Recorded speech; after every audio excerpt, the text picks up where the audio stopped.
मंगल भवन अमंगल हारी, द्रवहु सुदशरथ अजिर बिहारी। राम सिया राम जय जय राम, राम सिया राम जय जय राम। हे कानावर जरी पडलं ना तरी अंगावर एक प्रकारचा शहारा येतो, मन शांत होऊन जातं, प्रसन्न होऊन जातं। आज प्रभू श्रीरामांच्या मूर्तीची अयोध्येमध्ये त्या मंदिरामध्ये प्रभू श्रीरामांच्या मूर्तीची प्राणप्रतिष्ठापना होते। तुम्हा आम्हा सर्वांसाठी, तमाम हिंदूंसाठी हा गौरवाचा आनंदाचा क्षण। पण लक्षात घ्या शिवसैनिकांनो, आज काही वेगळ्या गोष्टी तुम्हा सर्वांना सांगायला जातोय। खरं तर ही सांगायची योग्य वेळ आहे की नाही मला माहीत नाही, मला ठाऊक नाही, पण काही गोष्टी योग्य त्या वेळेतच समजल्या गेल्या पाहिजेत, काही गोष्टी योग्य त्या वेळीच कळल्या गेल्या पाहिजेत। त्यासाठीच आजचा हा खटाटोप। लक्षात घ्या, उभ्या देशामध्ये आज आनंदाचं वातावरण आहे, आज हे साजरं केलं जातंय। उभा भारतवर्ष आज हा योग साजरा करतोय, पण नेमकं या दिवसामध्ये काही महत्त्वाच्या धार्मिक शास्त्रयुक्त गोष्टी या तुम्हा आम्हा सर्वांना कळणं हे गरजेचं आहे। प्रभू श्रीरामांचं आगमन होतंय, हा एक पवित्र क्षण आहे। प्रभू श्रीरामांचं त्या मंदिरामध्ये प्राणप्रतिष्ठापना होते, हा एक आनंदाचा, गौरवाचा, अभिमानाचा क्षण आहे। पण त्याच्याही पलीकडे जाऊन धर्मशास्त्र काय सांगतं, धर्मशास्त्र ज्या गोष्टी सुचवतंय त्या गोष्टींची विधिवत पालन तिथे होत आहे का, या गोष्टी तुम्हा आम्हा सर्वांना कळणं गरजेचं आहे, उभ्या देशाला कळणं गरजेचं आहे। मी काही गोष्टी आज तुम्हा सर्वांसमोर घेऊन येतोय। मुळात एक गोष्ट लक्षात घ्या, हिंदू धर्मामध्ये सर्वोच्च स्थान ज्यांचं आहे, ज्या भगवंतानंतर सर्वोच्च स्थान ज्यांचं आहे, आपल्या माता पित्यानंतर भगवंतानंतर सर्वोच्च स्थान ज्यांचं आहे, त्यांचं नाव आहे शंकराचार्य। देशाच्या चारही पीठांचे शंकराचार्य, उत्तरेचे असतील, दक्षिणेचे असतील, पूर्वेचे असतील, पश्चिमेचे असतील, हिंदू धर्माच्या संरक्षणासाठी, प्रसारासाठी ज्या ज्या वेळेस धर्मावर संकट येईल त्या त्यावेळेस त्या धर्माच्या संकटाचा सामना करण्यासाठी ज्या शंकराचार्यांची नेमणूक केली गेली आहे, धर्मशास्त्राने केलेली आहे, त्या शंकराचार्यांनी ह्या मंगल सोहळ्यास, मी मंगल शब्द वापरतोय, जबाबदारीने वापरतोय, या मंगल सोहळ्यास जाणं का नाकारलं? त्यांना असं काय वाटलं की ह्या मंगल सोहळ्यास आपण उपस्थित राहू नये, असं का वाटलं? या गोष्टी तुम्हा आम्हा सर्वांना कळणं गरजेचं आहे। जरी हा मंगल सोहळा असला तरी या मंगल सोहळ्यात ज्या प्रकारचं राजकारण घुसलंय, धर्मशास्त्रामध्ये ज्या ज्या वेळेस राजकारणाचा प्रवेश होतो त्या त्यावेळेस धर्माचा ऱ्हास होतो, धर्माची हानी होते, धर्माची ग्लानी होते। या गोष्टी लक्षात घ्यायला हव्यात। या मंगल सोहळ्यात राजकारण घुसलेलं आहे, या अगोदरच घुसलेलं आहे, तरी देखील शंकराचार्यांनी तिथपर्यंत त्याच्याकडे पाहिलं, दुर्लक्ष केलं। पण ज्यावेळेस मूर्तीची प्राणप्रतिष्ठापना होते त्याही गोष्टींमध्ये ज्यावेळेस अशा प्रकारचं राजकारण घुसू पाहत होतं त्यावेळेस मात्र शंकराचार्यांनी आपली चुप्पी तोडली। आणि मला अभिमान वाटतो अशा शंकराचार्यांचा, अशा धर्माचा, ज्याच्यामध्ये आजही या राजकारण्यांच्या गलेगठ्ठ, काय म्हणतात, निगरगट्ट, सगळ्या बाजूंनी असे मजबूत झालेले राजकारणी, ज्यांना आता असं वाटू लागले आम्ही राजकारणाचे बब्बर शेर काय म्हणतील ते असो, आम्ही राजकारणामध्ये जरी अट्टल झालेलो असलो तर आम्ही धर्मशास्त्रात देखील हस्तक्षेप करू शकतो। लक्षात घ्या, तुम्हाला इंग्रजांचं सरकार आठवत असेल, ज्यावेळेस इंग्रजांनी धर्मशास्त्रामध्ये हस्तक्षेप केला, भारताच्या धर्मशास्त्रामध्ये हस्तक्षेप केला, त्यावेळेस मात्र इंग्रजांना मुकी खायला लागली होती, मुंहतोड जवाब मिळाला होता। अगदी तसंच आजच्या घडीला होतंय।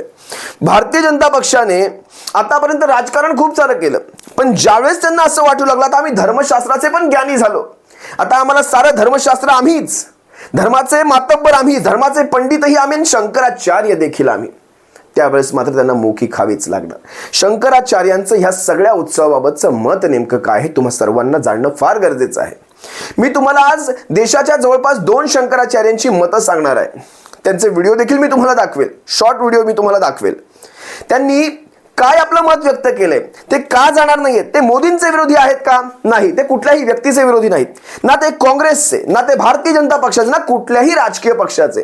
त्यांचं मत फक्त धर्माच्या बाजूने असणार, धर्मात ज्या अधर्मी गोष्टी घडणार त्याच्या विरोधात मात्र शंकराचार्य बोलणार। बघा, मी तुम्हाला देशाचे शंकराचार्य निश्चलानंदजी महाराज यांनी नेमकं काय मत व्यक्त केले त्याबद्दल सांगतो। तुम्ही माझं मत ऐकण्यापूर्वी त्यांचा हा व्हिडिओ पहा, त्याच्या पुढे मी माझं विश्लेषण करतो। 22 जनवरी को लेकर पूरे भारत में उत्साह का माहौल है, लेकिन कुछ ऐसी बातें हैं जो शास्त्रों के विरुद्ध जा रही है और इसी पर चर्चा करने के लिए आज हमारे साथ श्रीमद जगत गुरु शंकराचार्य स्वामी निश्चलानंद सरस्वती जी महाराज जुड़ रहे हैं। उन्होंने कई ऐसी बातें कही हैं जो सबके सुनने योग्य है और सुनना भी चाहिए, क्योंकि इसके पीछे एक लॉजिक भी साफ साफ नजर आ रहा है। महाराज जी, सबसे पहला सवाल, विवाद भी शुरू हो गया है, कहीं ना कहीं उत्साह तो जरूर है पूरे भारत देश में और बहुत सालों बाद ये कार्य हो रहा है, शायद इसलिए भी बहुत ज्यादा उत्साह है पूरी कम्युनिटी में, पूरे भारत वर्ष में।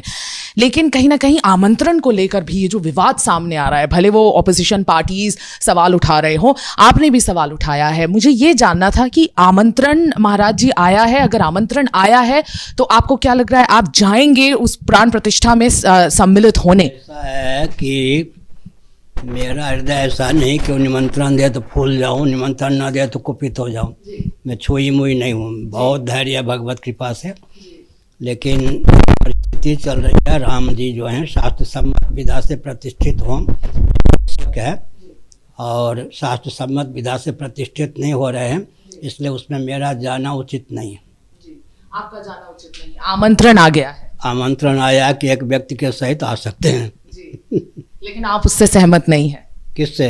आमंत्रण से। आमंत्रण से नहीं, कार्यक्रम से सहमत नहीं। किस तरह से सहमत नहीं है? आप कह रहे हैं शास्त्रों के विधि का परित्याग करके जो मुहूर्त का ध्यान रखना चाहिए, कौन मूर्ति का स्पर्श करे, कौन न करे, कौन प्रतिष्ठा करे, कौन न प्रतिष्ठा करे। सुनो, स्कंद पुराण में लिखा है जो देवी देवता की प्रतिमाएं होती हैं, जिसको श्रीमद् भागवत में अर्चा विग्रह कहा गया है, उसमें देवता के तेज प्रतिष्ठित तब होते हैं जब विधिवत प्रतिष्ठा हो।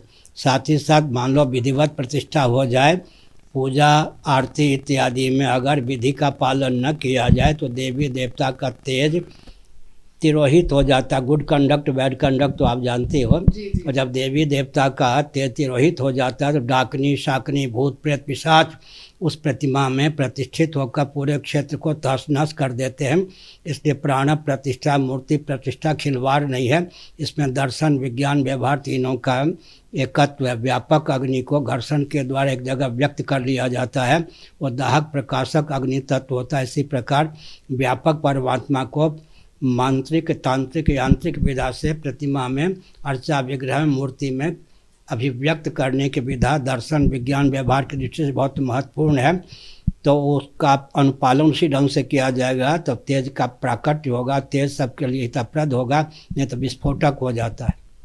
महाराज जी, जैसे कि आपने कहा कि समय अभी जैसे कि शेष है, मंदिर बना नहीं है पूरा, जैसे कि बताया जा रहा है मंदिर पूरा बना नहीं है, बनने में लगेंगे 1-2 वर्ष मंदिर बनने में लगेंगे। लोकसभा चुनाव 2024 के काफी करीब है, आपको लगता है कि उसी के संदर्भ में कहीं ना कहीं जल्दी कराया जा रहा है? 22 जनवरी एक जो डेट डिसाइड कर दी गई है, आपको लगता है उसी संदर्भ में हड़बड़ी की जाए? अगर 2 वर्ष बाद भी प्रतिष्ठा मोदी जी ही करते तो अभी मैं प्रश्न उठाता कि शास्त्रीय विधा से मूर्ति का स्पर्श होना चाहिए, मूर्ति की प्रतिष्ठा होनी चाहिए। जी, तो बिल्कुल वहां पर शास्त्रों का ध्यान नहीं रखा जा रहा है? बिल्कुल नहीं रखा जा रहा है, तो स्पष्ट है इसमें क्या। ये एक चर्चा ये भी है महाराज जी कि कहीं ना कहीं एक नाराजगी है। क्या ये नाराजगी, आप कह रहे हैं नाराजगी नहीं है, हम आपका उत्तर सुन चुके हैं, लेकिन किस चीज को लेकर? आपने कहा शास्त्रों के विरुद्ध है इसलिए आप दूर रहना चाहते हैं, लेकिन विरोध का कोई और कारण महाराज? और कोई कारण नहीं है, मैं किसी पार्टी का नहीं हूँ, मेरा दृष्टिकोण जो है बहुत व्यापक है, विश्व स्तर पर है। मैं नाराज होता ही नहीं। नाराज होने का अर्थ क्या है? मैंने पहले कहा, आग जहाँ प्रकट होती है वह उसी को जलाती हुई प्रकट होती है। नाराज जो होता है, क्रोध पर क्रोध करना चाहिए, नहीं तो क्रोध अपने अभिव्यंजक संस्थान को ही जला देता है। मैं ऐसा काम क्यों करूं कि नाराज मैं तो मुस्कुराते हुए सब काम करता हूं। जो मुझसे युद्ध करने आता है उसको बलवान बनाता हूं, मुस्कुराते हुए यूँ करता हूँ, पछाड़ खा जाता है। और जैसे विवादों की ही चर्चा हो रही है, ये एक विवाद और भी चल रहा है असली और नकली शंकराचार्य को लेकर, और हमारी जनता को ये जो है समझ नहीं आया कि विवाद किस चीज को लेकर चल रहा है, ये क्या असली और नकली शंकराचार्य की बात चल रही है, इसे जरा आप विस्तार में अगर हमारे जनता को बताएं तो। ऐसा है कि प्रधानमंत्री नकली नहीं है, मुख्यमंत्री नकली नहीं, राज्यपाल नकली नहीं, राष्ट्रपति नकली नहीं, इनसे घटिया पद शंकराचार्य का है क्या? शासकों पर शासन करने का पद हम लोगों का है।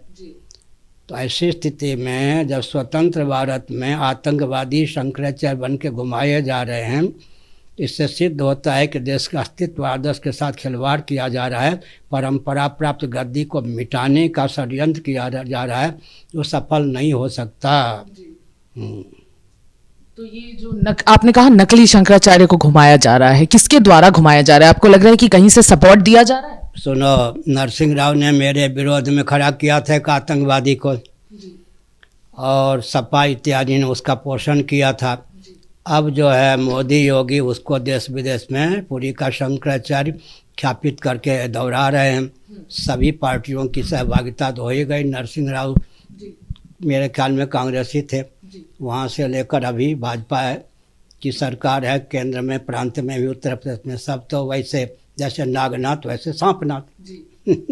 तो कहीं ना कहीं इसका जो रिजल्ट होगा, एक आउटकम होगा, वो अच्छा नहीं होगा। संभार होगा, उसके बाद जैसी संरचना होनी चाहिए होगी। व्यासपीठ के साथ जो टकराता है चार खाने चूर चूर हो जाता। मैंने पहले कहा हिमालय पर जो मुष्टिका का प्रहार करता है उसकी मुट्ठी टूट जाती है, और आकाश को जो प्रहार करता मुट्ठी से, आकाश को तक क्या उस चोट की पहुँच होगी, वह उसकी मुट्ठी से अभी घायल हो जाएगी, थक जाएगी। इसलिए हम लोगों से टकराना उचित नहीं है। अरबों एटम बम की शक्ति को केवल दृष्टि मात्र से नष्ट करने की क्षमता हम लोगों में है। वैसे हम आधुनिक विनाश से चुनाव की प्रक्रिया से इस पीठ पर नहीं प्रतिष्ठित हैं। जिनकी गद्दी हरिहर की उनके द्वारा प्रेरित होकर के हम प्रतिष्ठित हैं, इसलिए कोई हमारा बाल बांका नहीं कर सकता। और कोई इस गद्दी के साथ खिलवाड़ करना चाहता है, कितना भी बलवान क्यों न हो, सुरक्षित नहीं रह सकता। जनता को मैं भड़काता नहीं, लेकिन हमारी वाणी का अनुगमन जनता करती है।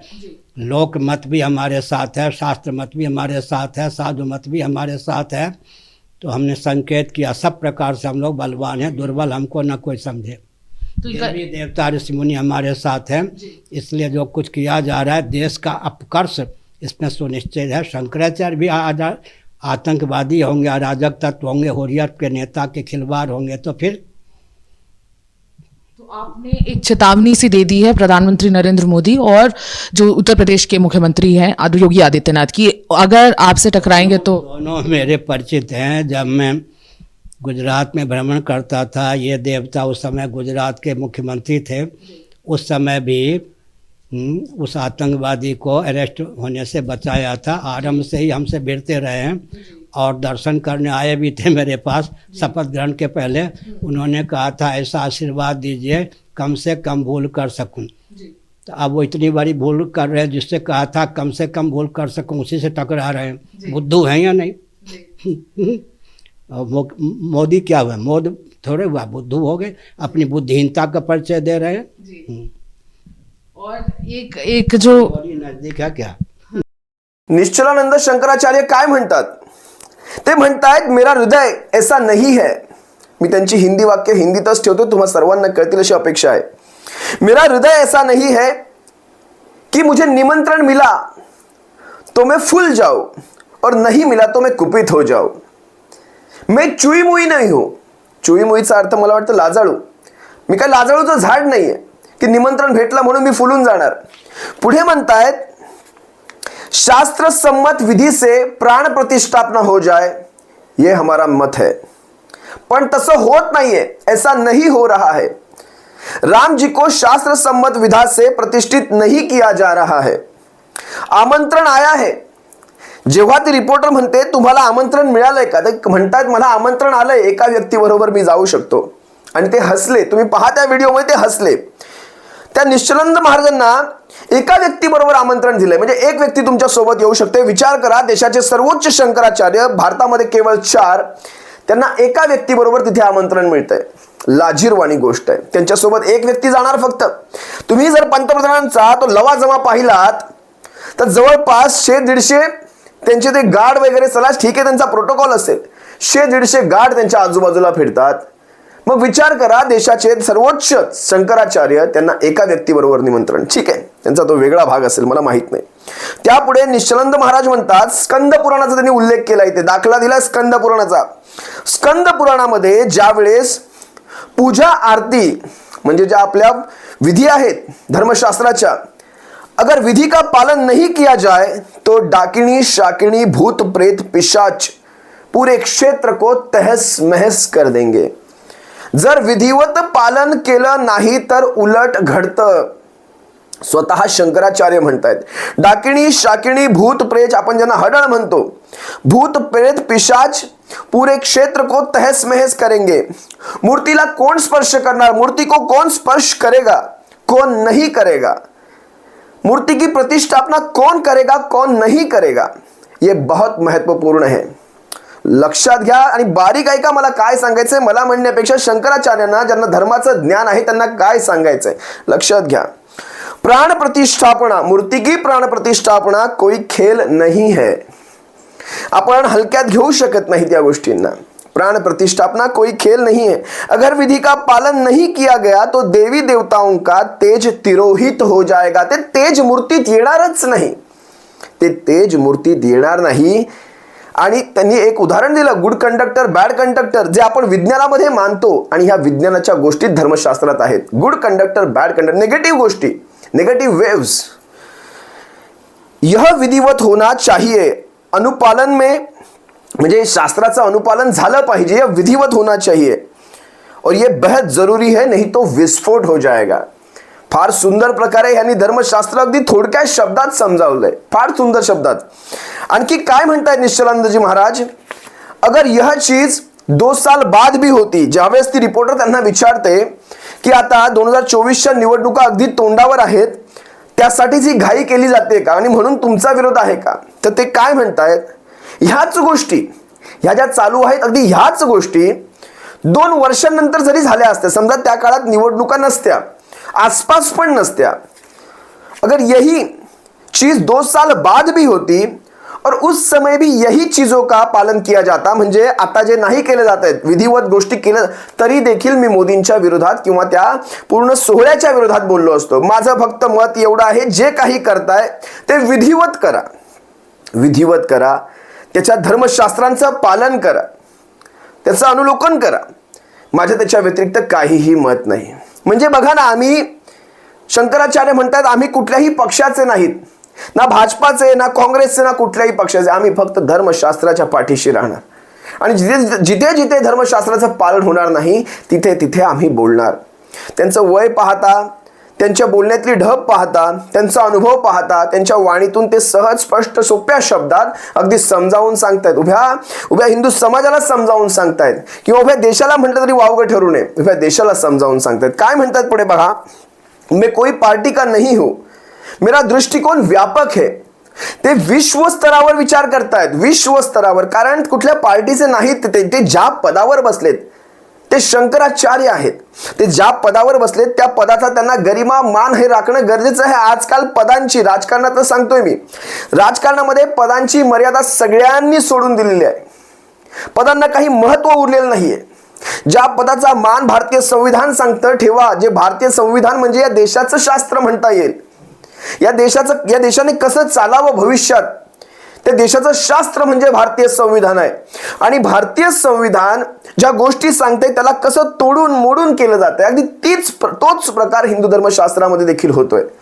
त्याचं हे उत्तम उदाहरण आहे, लक्षात घ्या. मैं कोई पार्टी का नहीं हूं, मेरा दृष्टिकोन व्यापक है. मैं जो मुझे युद्ध करने आएगा, मेरे साथ जो भी मेरे साथ युद्ध करने आएगा, मैं उसको भी बलवान कर देता हूं. म्हणजे त्यांना एवढं व्यापक सांगायचंय. आणि म्हणतायत पुढे, जहां पे आग पहले जलती है, ज्या जागेवर पहिले आग जलती है उस जगह को ही पहले भस्म कर देती है. म्हणजे क्रोध माणसाला भस्म करतो. तुमच्या मनात जर क्रोध येत असेल तर तो क्रोध तुम्हाला भस्म करतो, हे सांगायचा ते प्रयत्न करतायत. पुढे म्हणतायत, आता त्या पत्रकारितेने, जी कोणी असेल कुठल्या चॅनलची मला माहित नाही, मला वाटतं एबीपी असावं ते, ती म्हणते आता नकली शंकराचार्य आणि असली शंकराचार्य असा एक प्रकार पाहायला मिळतोय. लोक म्हणतात काही नकली शंकराचार्य आहेत, काही असली शंकराचार्य. त्याच्यावर त्यांनी अतिशय योग्य शब्दात टिप्पणी केली. काय म्हणतात पहा, मुख्यमंत्री किंवा प्रधानमंत्री म्हणा, मुख्यमंत्री म्हणा, राष्ट्रपती नकली है क्या, वह सारे असली है. मग शंकराचार्याचंच पद असली नकलीमध्ये लोक आता पाहू लागलेत. इतकं छोटं पद झालंय हे शंकराचार्यांचं पद. म्हणजे शंकराचार्यांनी जर धर्मशास्त्राचं पालन करून काही गोष्टींचा उपदेश केला तर शंकराचार्य असली नकलीमध्ये हे राजकारणी तोलणार. मग तुमची पदं किती असली आणि किती नकली याचा पहिला विचार व्हावा. शंकराचार्यांचं पद सर्वोच्च आहे या सगळ्यांपेक्षा, या पंतप्रधानांपेक्षा, या मुख्यमंत्री पदांपेक्षा सर्वोच्च आहे. धर्मासाठी मी सांगतोय, विशिष्ट धर्मासाठी हे पद सर्वोच्च आहे. तुम्ही कोण नकली असली ठरवणार आहे. पुढे ते काय म्हणतायत, तो शंकराचार्य का पद इतना घटिया हो गया है क्या. आता त्यांनी एक उदाहरण दिलं नरसिंहरावांचं. काँग्रेसी होते ते. नरसिंहरावांच्या सरकारांच्या वेळेत नरसिंहराव ने आतंकवादी को नकली शंकराचार्य करके पूरे देश में घुमाया. आता कुणाचं नाव आहे मला ते फक्त पाहावं लागेल, पण त्यांनी एक उदाहरण दिलं. नकली शंकराचार्य करके पूरे देश में घुमाया. वैसे वो तो कांग्रेसी थे, लेकिन अभी इस वक्त योगी को मोदी जी पूरे देश में घुमा रहे हैं. वो कांग्रेसी, ये भाजपाई. फरक क्या है. त्यांनी पुढे एक सुंदरसं वाक्य वापरलं, जैसे नागनाथ वैसे सापनाथ. म्हणजे दोन्ही सारखेच असं ह्यांना म्हणायचंय. शंकराचार्य काय म्हणतात, जैसे नागनाथ वैसे सापनाथ. वह काँग्रेसी थे, यह भाजपाई है. म्हणजे आम्हाला कुणाचीच पडलेली नाही, आम्हाला फक्त धर्मशास्त्राविषयी बोलायचं आणि ते आम्ही बोलत राहणार. त्याच्यानंतर शंकराचार्यांनी पुढे चेतावणी दिली, एक आव्हान केलं, सरळ सरळ थेट. कारण मी मगाशीही सांगितलं, शंकराचार्यांचं कामच आहे धर्मशास्त्राच्या विरोधात जो कोणी जाईल त्याचा सामना करणं, त्याला चुनौती देणं. धर्मशास्त्राच्या विरोधात जो कोणी जाईल, धर्माला धर्मशास्त्रावरच ठेवणं, धर्माला चांगल्या मार्गावर ठेवणं किंवा धर्माचा ऱ्हास होऊ न देणं, वेळ प्रसंगी हाती खड्ग घेणं, या धर्मशास्त्राच्या गोष्टी शंकराचार्यांकडून पालन करून घेतल्या जातात उभ्या देशाकडनं. आणि शंकराचार्यांचं ते काम आहे, त्यांचं पद त्यांना त्याची अनुमती देतं.